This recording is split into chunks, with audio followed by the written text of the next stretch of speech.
അയ്യങ്കിയുടെ കണ്ണൂരിലെ വീട്ടിൽ പോലീസ് പരിശോധന. കണ്ണൂർ സൈബർ പോലീസാണ് പരിശോധന നടത്തുന്നത്. അയ്യങ്കിയുടെ കുടുംബാംഗങ്ങളുടെ മൊഴി രേഖപ്പെടുത്തി.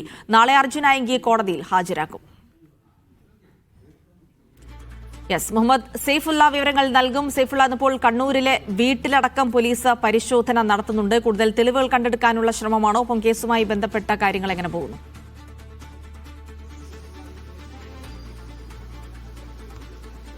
ജിൽസി, അർജുൻ അയ്യങ്കിയുടെ കണ്ണൂർ അഴീക്കോട് കപ്പക്കടവിലെ വീട്ടിലാണ് പോലീസ് പരിശോധന നടത്തുന്നത്. കണ്ണൂർ സൈബർ SHOയുടെ നേതൃത്വത്തിലുള്ള സംഘമാണ് അഴീക്കോട് കപ്പക്കടവിലെ വീട്ടിലെത്തിയിരിക്കുന്നത്. അർജുൻ അയ്യങ്കിയുടെ അമ്മ മാത്രമാണ് ഈ വീട്ടിൽ താമസം എന്നാണ് മനസ്സിലാക്കുന്നത്.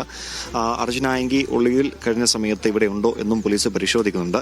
മാത്രമല്ല, അർജുൻ അയ്യങ്കി ഉപയോഗിച്ച മറ്റ് മൊബൈൽ ഫോണുകളോ അല്ലെങ്കിൽ അദ്ദേഹത്തിന്റെ മറ്റ് ഡിജിറ്റൽ ഡിവൈസുകൾ വല്ലതും ഈ വീട്ടിൽ ഉണ്ടോ എന്നുള്ള കാര്യങ്ങളൊക്കെയാണ് പരിശോധിക്കുന്നത്. മാത്രമല്ല, വീട്ടുകാരുടെ മൊഴിയും രേഖപ്പെടുത്തുന്നുണ്ട്. ഈ വീട്ടിൽ അർജുൻ അയ്യങ്കിയുടെ അമ്മ മാത്രമേ ഉള്ളൂ. അമ്മയുടെ മൊഴി പോലീസ് രേഖപ്പെടുത്തുന്നുണ്ട്. വനിതാ പോലീസ് ഉൾപ്പെടെ ഇവിടേക്ക് എത്തിയിട്ടുണ്ട്.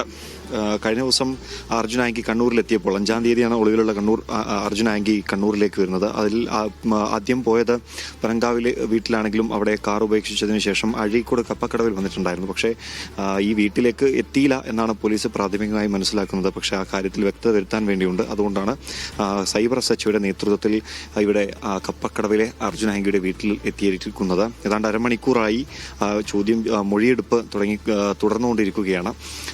സൈബർ SHOയുടെ നേതൃത്വത്തിലാണ് മൊഴി എടുക്കുന്നത്. അർജുൻ അയ്യങ്കി ഒളിവിലുള്ള സമയത്ത് വീട്ടിലേക്ക് വന്നിട്ടുണ്ടോ, അർജുൻ അയ്യങ്കി എത്ര ഫോണുകൾ ഉപയോഗിക്കുന്നുണ്ട്, മൊഴി മറ്റ് ലാപ്ടോപ്പ് പോലെയുള്ള ഡിവൈസുകൾ അർജുൻ അയ്യങ്കിയുടെ വല്ലതും ഇവിടെ ഈ വീട്ടിൽ ഉണ്ടോ എന്നുള്ള കാര്യങ്ങളാണ് പരിശോധിക്കുന്നത്. ഒരു റെയ്ഡ് തന്നെയാണ് വീട്ടിൽ നടന്നുകൊണ്ടിരിക്കുന്നത്. അരമണിക്കൂറിലേറെയായി സൈബർ SHOയുടെ നേതൃത്വത്തിൽ ഇവിടെ വീട്ടിൽ പരിശോധനയും അർജുൻ അയ്യങ്കിയുടെ അമ്മയുടെ മൊഴിയും എടുത്തുകൊണ്ടിരിക്കുകയാണ്. ജിൽസി, ശരി, മുഹമ്മദ് സൈഫുള്ളയാണ് വിവരങ്ങൾ നൽകിയത്.